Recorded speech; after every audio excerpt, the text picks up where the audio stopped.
இந்த நாளின் காலை வேளையிலே ஆண்டவர் நமக்கு தருகிற வார்த்தை சங்கீதம் 119வது அதிகாரம் 132வது வசனம்.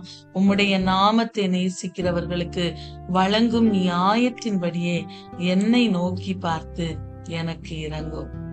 உம்முடைய நாமத்தை நேசிக்கிறவர்களுக்கு வழங்கும் நியாயத்தின்படியே என்னை நோக்கி பார்த்து எனக்கு இரங்கும். அன்பான தெய்வ பிள்ளைகளே, சங்கீதக்காரன் ஆண்டுடைய சமூகத்திலே ஒரு விசேஷித்த விண்ணப்பத்தை வைக்கிறதை பார்க்கிறோம்.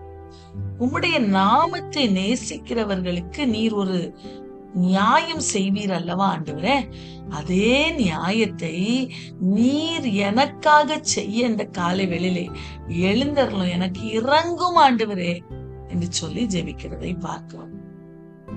தெய்வ பிள்ளைகளே, நாம் ஆண்டோடைய சமூகத்திலே நாம் வந்திருக்கிறோம்.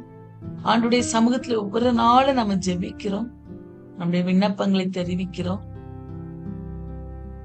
இந்த மாதிரி ஒரு விண்ணப்பம் ஒரு வித்தியாசமான ஒரு இந்த விண்ணப்பத்தை நம் ஆண்டுடைய சமூகத்துல வைத்து ஜெபிக்கும் போது நிச்சயமாய் நம்முடைய வாழ்விலே அவருடைய நியாய தீர்ப்புகளை அவர் விளங்க பண்ணுகிறவராயிருக்கிறார். அவருடைய நியாயத்தை நம்மேல அவர் காட்டுகிறவராயிருக்கிறார். பிரியமானவர்களே, ஏன்னா அவர் நீதியுள்ள நியாயாதிபதி.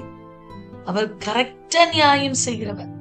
அவர் செய்கிற நியாய தீர்ப்பு அது இந்த உலக மனிதர்களைப் போல அல்ல.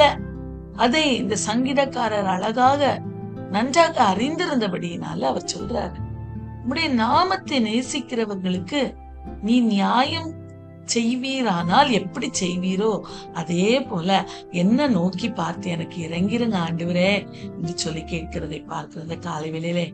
நாமும் ஆண்டுடைய சமூகத்துல, ஆண்டவரே அப்பா, நான் உண்மை நேசிக்கிறேன்ப்பா, நான் உண்மை அன்பு செலுத்துகிறேன்ப்பா, நான் எவ்வளவு உண்மை நேசிக்கிறேன் என்பதை நீர் அறிந்திருக்கிறேன்.